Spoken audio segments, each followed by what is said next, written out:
Ang Diyos po ay pag-ibig, ngunit ang Diyos din po ay makatarungan. Di niya kukonsintihin kahit maliit na kasalanan, tulad ng pagsuway ni Eva at ni Adan, dahil po ang Diyos ay banal.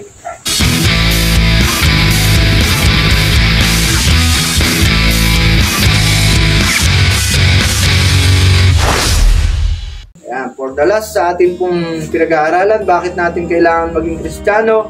Dahil po, siyang kalooban ng Diyos. Kasi mapapahamak po tayo eh. Sabi din sa John 3:17, gaya ng binasa natin kanina, anong sabi ng salita ng Panginoon? Ito po, isinugo ng Diyos ang kanyang anak hindi upang hatulang maparusahan ng mga tao, kundi upang iligtas ang mga ito sa pamamagitan. Diba? Masarap po nun.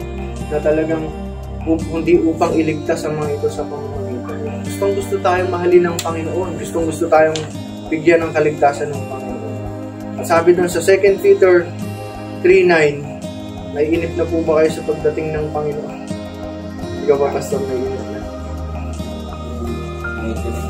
Medyo na hindi. O kasi parang minsan parang may ganun yata ang attitude. Pagka yung hirap na hirap na. Sana Panginoon, dumating ka na.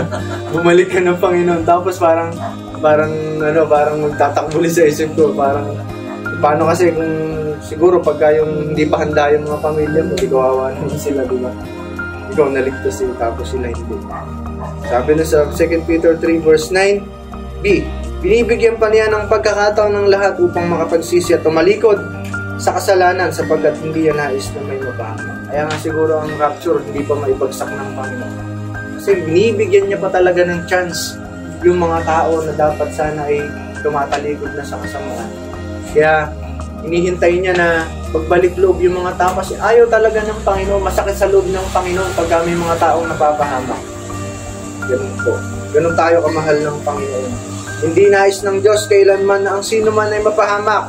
Datapot ang kanyang malaking pag-ibig, si Kristo ay kanyang ibinigay upang ang sino mang manampalataya ay maligtas. Nandun na yung solusyon. Ang solusyon talaga sa problema ng tao ay ang ating Panginoong Hesukristo.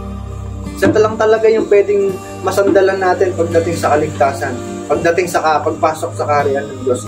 Hindi yung kung sino-sinong mga saints, hindi yung sino-sinong mga santo ang ating tatawagin, kundi ang tanging kaligtasan po ay nasa Panginoong Hesukristo po lamang. Ang Diyos ay pag-ibig, wala pong duda yan. Kaya dapat po na hindi po natin kayang iligtas ang ating mga sarili. Ang Panginoong Jesus lamang po ang talagang makakasolusyon sa malaking problema ng tao. Ang Diyos po ay pag-ibig, ngunit ang Diyos din po ay makatarungan. Di niya kukonsintihin kahit maliit na kasalanan, tulad ng pagsuway ni Eva at ni Adan, dahil po ang Diyos ay banal. Kaya dito po natin makikita ang dakilang pag-ibig ng Diyos dahil sa kaayawan niyang mapahamak ang mga taong kanyang nilikha, di niya ipinagkait ang kanyang bugtong na anak.